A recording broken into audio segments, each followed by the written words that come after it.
Hello, everyone, and welcome to the MFFL Nation show. Today, I'm here with a very special guest, one of the head honchos of Mavs Twitter, Jimmy, aka All Things Mavs. Jimmy, how's it going, man? Dude, good. Feeling good. We got a win in the books. We're 2-1. Wasn't the prettiest win in the world, but hard to complain when you get a dub in the column. So feeling pretty good. Yeah, and we start off the season 2-0 at the AAC, which is always a very great feeling. Just a quick recap of the game. I thought, honestly, the first quarter went well. PJ Washington was the immediate standout. Dereck Lively making an immediate impact when checking into the game as well. What were your vibes sort of during the first half? Yeah, I mean, the biggest thing that kind of glared pretty quickly was Luka's just lack of production in that first half. But the fact that you go into halftime with a 6-point lead despite Luka's lack of production, you got to be feeling pretty good. And that's kind of how this team is built now, right? Now it's a team that Luka doesn't have to do everything, although we just saw him score 40 points, do everything, and nobody else picked up the slack. But in an ideal world, this is a kind of team being the Jazz and a kind of game where Luka can not have a great start and other people pick up the slack. So, I was really encouraged with Klay Thompson's start. I like him getting aggressive in the first quarter. I mean, he's gotten the first or second shot, I think, in all three of the games so far. And that's something I like to see kind of build his confidence. And then, PJ Washington, too. I believe he scored 7 of our first points or pretty close to it. And just getting his shots around the rim to start the game is a good change of pace when his three's not falling. Yeah, that's something that Skin brought up on the broadcast too, getting those shots inside. And Mhm. then even though he wasn't hitting tonight, I liked how he's getting his inside shots up first and then getting the ball outside, getting a rhythm, getting a flow. And then you go to the second half and it looked like the Mavs were getting that little small double-digit lead and the Jazz would keep crawling back. And, credit to Spencer Dinwiddie in the third quarter. Really, really played phenomenal basketball, and we'll get more into it later if he deserves to be in that rotation consistently. But that was cool to see him back. It felt like those 21-22 vibes where he was Luka's second-hand man in some of those games. So that was awesome to see. And then in the fourth quarter, man, I mean, I think just as a team, the chemistry started to click right there. You saw contributions from Naji Marshall, Quentin Grimes, and then obviously Luka, Kyrie, and Klay had a great fourth quarter. Like you said, Luka was a little frisky for him throughout the game, but I thought he did hit a clutch three in the fourth that sort of carried the Mavs over the mountaintop. And yeah, man, it was just nice to see. It felt like there was moments in that fourth quarter where it was the first time we were like, okay, this team's starting to click a little. Once I Mhm. saw Quentin Grimes and Naji Marshall getting the flow of the offense in the fourth, I was like, there might be something here that can get the Mavs a ring this year. Well, and I'll say this too, not even just in the flow of the offense, Quentin and Naji just look engaged every play down the court on the defensive end. Like Quentin Grimes made some stops. He got switched on to Markin in one play, and I was impressed with the way he was switched on to him. He's just and then Naji too. I mean, they're both such versatile defenders, and it's really underrated. And when things aren't going well offensively, we saw this. I think everybody remembers before the trades last year, before we traded for PJ Washington and Daniel Gafford, if the shot wasn't falling, if the offense wasn't flowing, there was nothing this team could do. All right. After the trades, we kind of had this switch of mindset where it's like, all right, shots not falling, doesn't matter, got to play defense. And that's what Naji and Quentin bring off the bench. Like, there's a lot of guys that can come off the bench in this league and get you a bucket, right? That's what a 6-man does. But Naji and Quentin are guys that are going to come in and get you stops and then also hopefully contribute a little bit on offense. And yeah, like you said, we saw flashes. I mean, 4 points for each of them, nothing special, but you saw the glimpses of Naji Marshall of like, okay, this is what this guy can do. This guy can make passes in transition. This guy can get a rebound and he gets the defensive board. He runs. He doesn't have to kick out to a Luka or a Kyrie. He can do it himself and then create. It still wasn't perfectly smooth. It's game number 3, and Yep. we'll talk a little bit more about him, like you mentioned. But yeah, good contributions off the bench, which was much needed after the Suns game where we got 0 off the bench. Yeah, and I think that's a really underrated aspect of having a deep team like the Mavs is that these guys who are battling from that 6 to 10, 6 to 11 spot, Mhm. they are inspired to play really hard because they know they have to earn these minutes.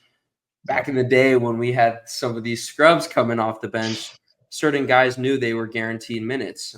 Perfect example. I mean, we could talk about Tim Hardaway Jr. and the playing time he was getting before the trade deadline, and look what happened in the playoffs. Mm-hmm. When you have a team with depth, that creates more motivation to play better. And I think that's such an underrated aspect of Dallas Mavericks basketball. But we have some topics we have to discuss tonight. I think first up, man, it was a Twitter debate tonight. I was personally on the Dereck Lively side. Let's just get straight to it. Who do you think should be the starting center for the Dallas Mavericks? You start your best player, right? The Mavs' best center is Dereck Lively. And it showed tonight, too, against Utah Jazz. I mean, he does things. Here's my thing. The Mavs have the best backup center in the league. The problem is he's starting the games. Daniel Gafford would be the best backup center in the NBA. I'd have to go through the rosters, but I'm pretty sure he'd be the best backup center in the NBA. I think there's two. Who else? Who am I forgetting? Andre Drummond. Drummond's solid. Aquanagu. Okongwu in Atlanta. I'd probably put him number one. You're right. But okay, a top five three. center Top coming three off sure. coming off the bench. Yeah. But the problem is he's in the starting lineup. And so, we've seen this happen with Mavs in the past where players are thrust into roles that they don't belong in. Dwight Powell, for example, was thrust into a starting role for so long in his career he didn't belong there. Now, Gafford's light years ahead of what Dwight Powell has ever been, but still, he's going to look a lot better coming off the bench because of just how good Dereck Lively is. So, to play devil's advocate, and Nick Angstad of Locked On Mavs has made this point a lot, you want to keep Daniel Gafford engaged. Right. And if starting him and playing him less minutes is the way to keep him engaged, I'm not that upset about it. To me, it is always going to be about who ends up playing more and who closes games. Dereck Lively played 6 more minutes than Gafford, and he closed the final 2 minutes of the game. So I can see both sides of the coin. Yeah, I think I also watched that recent episode of Locked On Mavs, and Nick also brought up, I forget if it was Nick or Isaac, but you want to have your best starting, you want to win those starting 5 minutes. Yeah. Because it's crucial come playoff time. And I personally think with how Klay has been brought into the system and the way Dereck Lively can facilitate the ball, and it's been obvious that there's Lively-Klay chemistry. That's been purely obvious. So that's where I'm sort of tempted to have Lively starting. It's funny, there was actually a Dereck Lively quote that just came out about him coming off the bench and Gafford starting. He just said, just knowing that when he's out there, he's going to bring the most energy as he can. And whenever it's my turn to step up on the floor, I do the same thing. It's just that 1-2 tandem punch that we're going to keep throwing. We're going to be throwing elbows, pushing people out the way to get rebounds and get extra possessions for our teammates. So I love him. Lively's so mature. I love him so much, dude. I mean, I would run through a wall for that guy. I love that attitude. And that's part of the reason that I'm like, all right, if Gafford's like, hey, I need to be starting, if that's really going to be make or break, fine, whatever. But I agree with you. And that's a great point you brought up about the chemistry with Klay. Klay looks for Lively. Like there were a couple times tonight we saw him drive and try to get him the ball. He even forced it one time, and then one time made a great entry pass, and Lively just couldn't finish the short hook. But and then the vice versa. Lively's got his head on a swivel and keeps the ball high and kicks it out to Klay. Dude, the offensive rebound kick out to Klay Thompson is like pure gold after watching him kick out to Tim Hardaway Jr. for so long all season. Now it's Klay. Oh my gosh, dude. I love it. It's really cool. And I actually I was on a podcast with a buddy of mine. I know Mavs fans aren't too excited with some of the guys on the Pick a Side podcast for those are my guys though. But I saw Mavs fans were mad about the offseason talk. But my guy River Brown brought up the fact he's a diehard Warriors fan. And he brought up the fact that Klay Thompson had phenomenal chemistry with Trace Jackson Davis. And that's something that he saw a lot. And immediately once I saw preseason and saw the connection between the two, I was like, yep, that's it right there. And that's really my main reason for why he should be in the starting lineup. I do see a chance of it changing possibly. But also at the same point, we saw it in the playoffs where it was similar to that 21-22 run where Maxi Kleber would check in 4 minutes into the first quarter because Dwight wasn't contributing. We sort of saw a similar thing sometimes last playoffs where Lively was checking in immediately. So, I mean, if it makes Gafford feel better, why not? If Lively's going to be that mature about it. And I also want to say this too, I just gave him his flowers, but I'm going to do it again. Gafford is still really good. Insanely good. He is a positive player. And so I think he's going to get some unfair treatment if he does start over Lively because of how good Lively is, but it's definitely unwarranted. He is a good player. He does a lot of really good things. There's some things that he doesn't do as well. Obviously, he's not as good of a passer. He's not as good on switching on the perimeter. Those are two very obvious things. But all in all, he's a good backup center in the NBA. 1,000%. 1,000%. And he's one of the main reasons why the Mavs made the finals. Post deadline, what was it, 18-2, something crazy like that. So shout out to Gaff as well. Next thing that I wanted to discuss, not as positive, but I think it needs to be brought up. You watch Klay Thompson in these 3 regular season games, and something I've noticed a lot is there's a lot of hesitation on his three-point shot. I mean, credit to him. He's shooting the ball phenomenally well, but I think there's honestly a few makes that we're missing.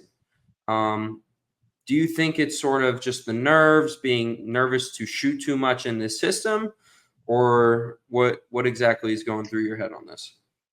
So I know you played basketball at a higher level than me, so you understand some of the on-court thought. I mean, I didn't make it very far past JV, but watching him and kind of knowing his game, watching him when he was on the Warriors, and those Warriors teams were must-watch TV, so you kind of always watched it. But he definitely likes to catch here and likes to be set, and I think some of it is just the way he wants to shoot. But yeah, I do think there's a part of him that's like, all right, do I need to make this pass? Do I need to make this pass before I take this shot? Yeah. Now his 3-point shot percentage is incredible. What was he, 4 of 11 tonight?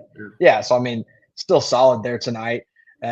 So it's not really affecting him too much, but I agree. There are some shots like, dude, just pull the trigger. You're Klay freaking Thompson. We trust you to pull the trigger.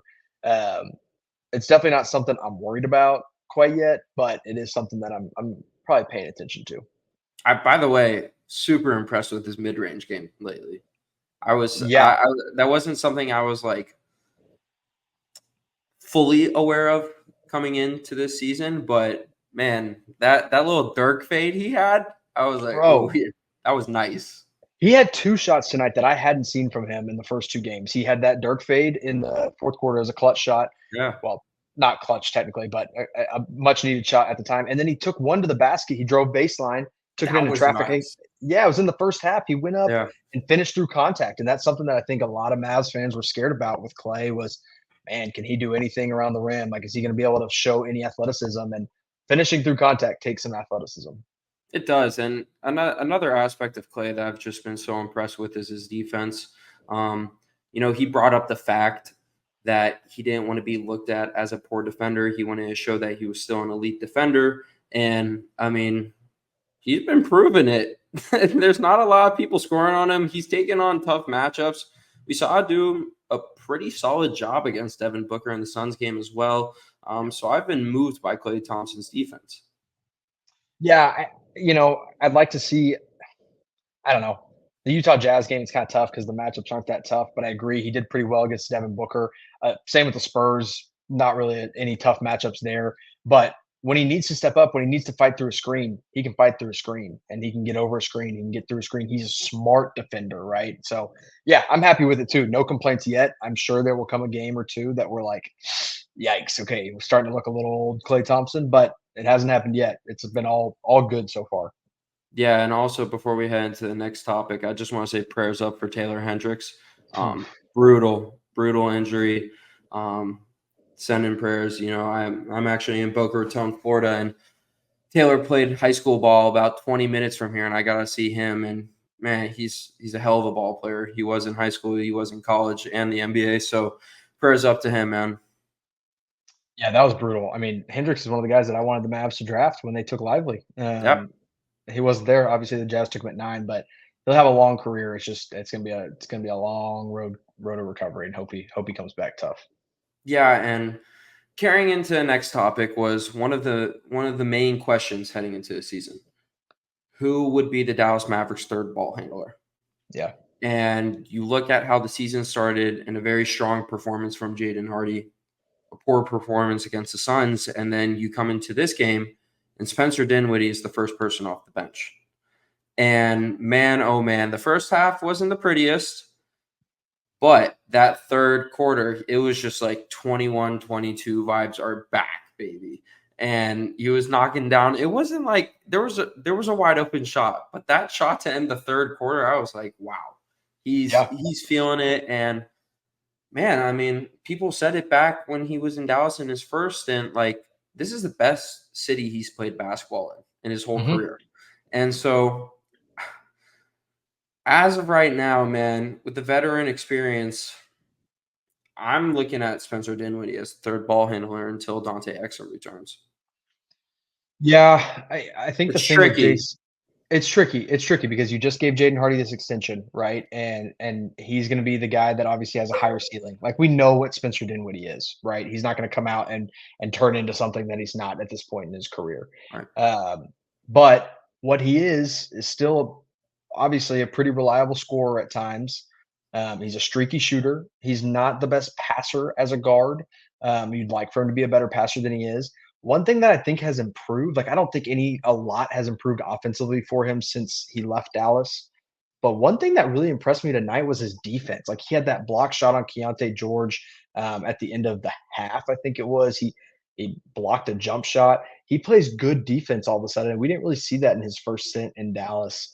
And that's something that Hardy obviously isn't well known to do. I hope that Hardy gets more of an opportunity. Like I think Kidd probably rode the hot hand a little more than we're going to normally see. I don't think Jaden Hardy's going to get buried on the bench the way Dinwiddie did in his first 3 games or the first 2 games. Sorry, but I don't know. I'm going back and forth. I think it's probably Exum's job no matter what once he comes back. But for now, I think it's going to be kind of a game by game situation. Ride whoever's hotter at the time. And tonight it was Dinwiddie. Tomorrow night in Minnesota, it might be Jaden Hardy. And if that's the case, I hope it is. For the Mavs, it'd be a lot better if it's Jaden Hardy. It would be a lot better. True. But some nights it's not going to be the case, and some nights Dinwiddie's going to save you. I mean, we would not have won. We literally would not have won this game without his 11 points. We would have lost. So I'm sure those 11 points could have come in somewhere else, but they weren't tonight. Tonight they came from Spencer Dinwiddie. Yeah, and I agree. Exum will be the third ball handler if he plays like regular season Exum, because playoff Exum was brutal. And that's the thing that really agitated me about his injury was the fact like the opening of the season, the preseason as well, was really going to show if he could rebound off that poor postseason. And now he has to rebound off that poor postseason and an injury. So, look, I mean, I do think Exum has that spot when he returns. I don't think that's guaranteed to have throughout the rest of the season, though, when he does return. And then, secondly, we saw a little stint from Olivier-Maxence Prosper in the first half, and I'm not gonna lie, man, I was super excited. I'm a huge Olivier-Maxence fan. I think everyone is at this point. I think everyone's a huge Olivier-Maxence fan, and not too much happened. I mean, he didn't get a huge opportunity, but I was hoping for more Olivier-Maxence playing time because I do think that if he had a solid game, then you can start debating on if he should be getting Maxi's minutes or if Maxi should stick on the court, even though he's been super injury prone within the last year or two. Yeah, I mean, again, this is just like the Jaden Hardy Spencer Dinwiddie dilemma. Obviously, for the Mavs, it's going to be a lot better if Omax Prosper is that good. I also love Omax. I think his personality is awesome. I think he wants to be a great defender in this league. He's a hard worker. He's still just so raw. I don't trust him to go out there and take up the even 18 to 20 minutes that Maxi Kleber was going to play. And when you have Naji Marshall, who's kind of a similar build, you're probably going to lean toward Naji Marshall. I feel like tonight, Kidd kind of just threw him. He literally played 4 minutes tonight, and he started the second quarter. I think Kidd threw him in there and was like, "Hey, like you never know when it's going to come. Like you just need to be ready." And he wasn't a negative. He wasn't a positive. That's all you can really ask for in 4 minutes, I guess, is just not be a negative. Um, I am personally of the belief, as much as it pains me to say, just ride out PJ Washington's minutes, like extend his minutes a little bit and lean on Najee Marshall. Like PJ played 33 minutes tonight. I think he was great tonight. We talked about that earlier. No. Najee only played 14 minutes, and I think Najee at the small ball four is really going to be the way to go. Um, I had somebody ask me if Dwight Powell or Markieff Morris is going to get those minutes. My response was not if you want to win basketball games. It's not going to happen. It's going to be PJ. It's going to be Naji. Maybe if they're going super super small, Luka like ends up being the four in a weird way. Like, It could but happen. yeah, Omax will. I think Omax could continue to get these 4 to 8 minute stints while Maxi's down. But we'll see. We know he's not going to be at the Minnesota game. We heard that already. Beyond that, nobody really knows. They don't consider it serious, which is good news. Because I know a lot of people hate on Maxi Kleber, but he just gives his team a different look. Like when you put him in the lineup, defensively he offers a different look, and offensively he does if he's making his shot. And his shot looked okay in the first couple games, but you know, not great, not as good as old Maxi, but Yeah, I mean, I thought honestly, Maxi. I mean, Kevin Durant had some tough shots, but mhm. Maxi did a solid job on KD. Yep. I was actually thinking about before the Jazz game. I mean, he would have been the perfect player for tonight. Obviously, Lauri Markkanen had a poor shooting night, but with that big lineup they start, that's typically where you would see Maxi fit in back in the old days, where it was Maxi and Dwight on the floor together. But this is a tricky question for Mavs fans. I want to get your opinion on it. Obviously, there's been slow starts from Naji Marshall and Quentin Grimes. Does it make you miss Derrick Jones Jr. a little bit more? Man, I was gonna miss Derrick Jones Jr. no matter what. Like, even if Najee Marshall and Quentin Grimes were scoring 15 a game right now, like I'm Even gonna even though you unfollowed him on Twitter? listen, man. I did not expect to get heat from that, but I got some heat from that. I unfollow every player that stops playing for the Mavs. But anyway, Wow. it's just what I do. But he still follows me, so shout out. I guess he's still keeping up with what the Mavs are doing. But um like I said, I was gonna miss him no matter what. Like, he was just that kind of player. He brought a fun, athletic, like above the rim type of game that Dallas Mavericks teams in the past have not had. Um, but Klay makes me really more than Najee and Quentin Grimes. Klay makes me not feel the hurt of missing Derrick Jones Jr. as Yeah. much. I think we saw again a glimpse of what Najee Marshall's full-time role can be. Like, he only played 14 minutes tonight. I expect him to be closer to 20 minutes on a regular basis. Like, once he gets more comfortable in the flow of the offense and once his defense kind of starts to get comfortable around everybody, and that grittiness, like it's just going to show up, and it's going to be a lot of what Derrick Jones Jr. brought, not in terms of play style, but in terms of like the impact on the game. Like, a lot of people want to be like, oh, well, Derrick Jones Jr. would have finished that play above the rim, but Najee's like going for a finesse finish. It's like, okay, who cares? The ball goes in the basket. It doesn't freaking matter. But they're different types of players. And obviously, Derrick Jones Jr. is having a pretty good start with the Clippers. His defense has looked amazing. I've watched a few of their games, but he also has to with the absence of Kawhi Leonard. So yes and no. Again, I was going to miss him no matter what, but I don't miss him because Najee and Quentin have had slower starts. I feel you. I feel you. But, you know, it's tomorrow night's going to be a really interesting game. I'm hoping everyone plays. I think they will. Don't I you? agree. I mean, what were the minute here? Let me look at the minutes tonight for the fellas. It it wasn't Luka, too bad. oh no, not at all. Klay 28, Luka 33, Kyrie 36, Lively 26, PJ 33. Oh no, not bad at all. I expect them to play. Do we know though why Luka was wearing an arm sleeve in the first half? I don't know. He was doing it. Grant Abseth tweeted something about it. I mean, he was doing it in the Phoenix game. I think he probably took it off because he was missing so many shots. He wore it because he made every shot in Phoenix, and then all of a sudden he got mad and took it off. So uh, I don't know. I think he's fine. I would be pretty upset if we're resting people on the first back to back of the season. Yeah. Like, the only one that I guess Luka's technically coming off that calf contusion, whatever it Yeah. was, the little bump in the calf. Um, but it's Minnesota. Like this could be a statement win. Like if you come into a back-to-back, go into their place and win, like that could be a big win to kind of put people on notice, especially when you lose the Phoenix game the way you lost it. So Yeah, and I'm sure Minnesota will have a little bit of a vengeance from the last time we played yeah. inside their arena. It Who do looked you like think?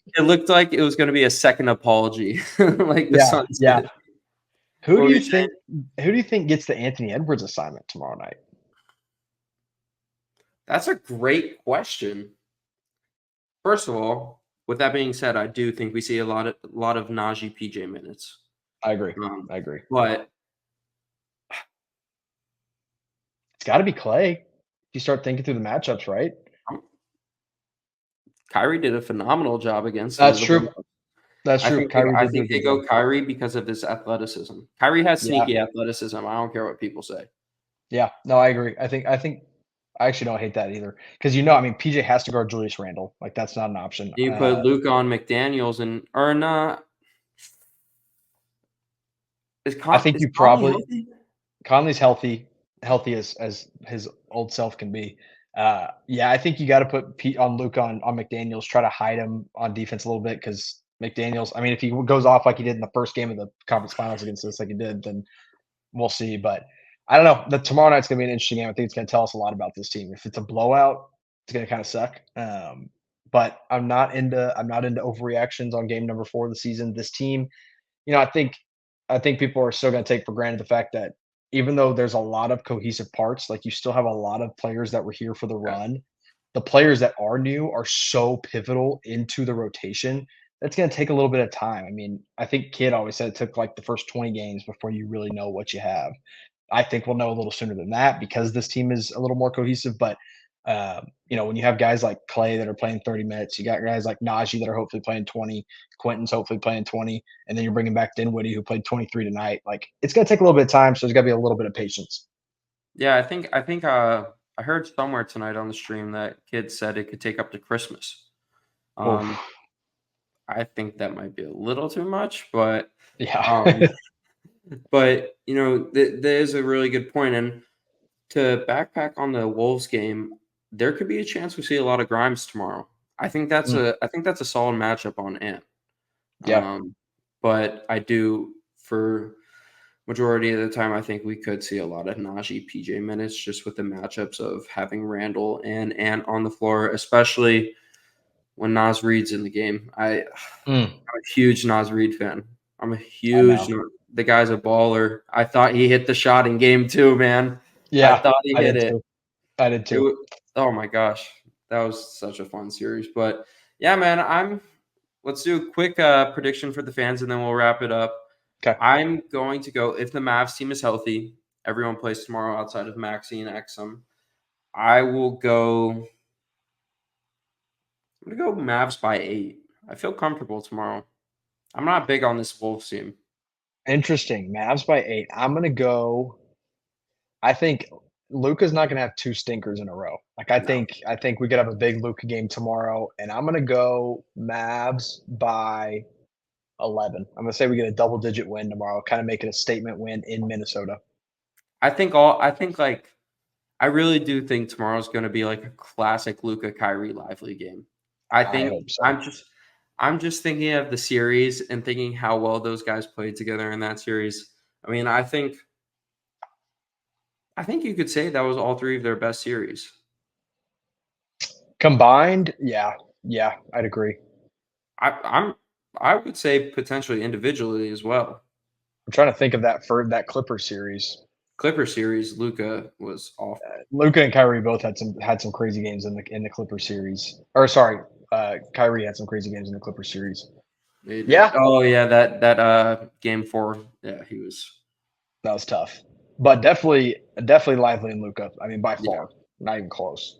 Kyrie did really good in the OKC series as well, I feel like. Or was that a stinker? No, it's kind of a stinker. I don't know, dude. It's such a blur now. They all run together. Is. All I know is that Boston was bad for everybody. So it was. Other than what was it? Was it the game 2 Tim Hardaway Jr. game? Or was that game It was the second game in Dallas, so we were down 3-0. Game 4. And then, it was game 4. Yeah, that was insane. But as always, man, I truly appreciate you coming on tonight. Jimmy, I know you got a little TikTok thing going on now. So yeah, man. Shout out the TikTok page, man. Dude, it's fun. Yeah, go follow me. It's not all things Mavs. It's Jimmy_Crowther. You can see it on my Twitter though, at all_things_Mavs. But doing a little bit more broad NBA with obviously a heavy Mavs focus and just trying to, dude, it's fun to just. It's like during work, like middle of work, it's like you can record a 1-minute video, just knock it out and send it out there. So yeah, go check me out there. Obviously on Twitter, hopefully you guys follow me. If not, give me a follow if you like to hear. And Mason, dude, appreciate you having me on. It was fun. Of course, man. Guys, stay tuned. We'll be back tomorrow for another Mavs podcast after the Wolves game. Thank you guys so much for tuning in. Be sure to follow us on Twitter at NationMFFL and hit the subscribe and like button here on YouTube. Thank you guys so much for tuning in.